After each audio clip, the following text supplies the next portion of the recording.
నిర్మల్ జిల్లా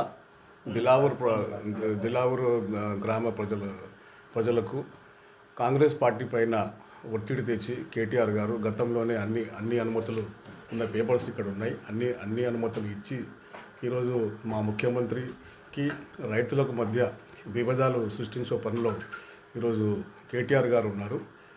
దీనికి తోడు తలసాని శ్రీనివాస్ యాదవ్ వియంకుడు పుట్టా సుధాకర్ యాదవ్ వాళ్ళ కుమారుడు తలసాని శ్రీనివాస్ యాదవ్ కుమారుడు కలిసి ఈ ఇథనాల్ కంపెనీలో భాగస్వామ్యులు. ఈ చర్యకు మా కాంగ్రెస్ పార్టీకి దీనికి ఎట్లాంటి సంబంధం లేదు.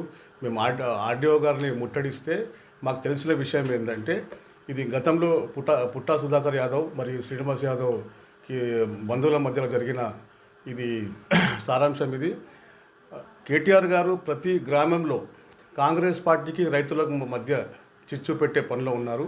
కేటీఆర్ తెలంగాణ రాష్ట్ర కుట్రదారుడు. కేటీఆర్ నువ్వు త్వరలోనే జైలుకు వెళ్ళడానికి సిద్ధంగా ఉంటావు.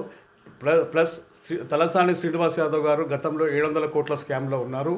మరి ఈ స్కామ్లో కూడా ఆయన బట్టబయలయ్యారు. ఈ స్కామ్లో వచ్చిన తర్వాత నా కుమారుడికి ఎట్లాంటి సంబంధం లేదని చెప్తున్నాడు. మరి ముందే ఎందుకు ఎక్స్పోజ్ కాలేదు? ప్రభుత్వం పట్టుకున్న తర్వాత ఈ సాయి కిరణ్ యాదవ్కి సంబంధం లేదని చెప్తున్నారు. నేను ముఖ్యమంత్రి గారికి ఒకటే డిమాండ్ చేస్తున్నాను, సనత్నగర్ నియోజకవర్గం తరఫున ముందు తలసాని శ్రీనివాస యాదవ్ని వెంటనే అరెస్ట్ చేయాలి.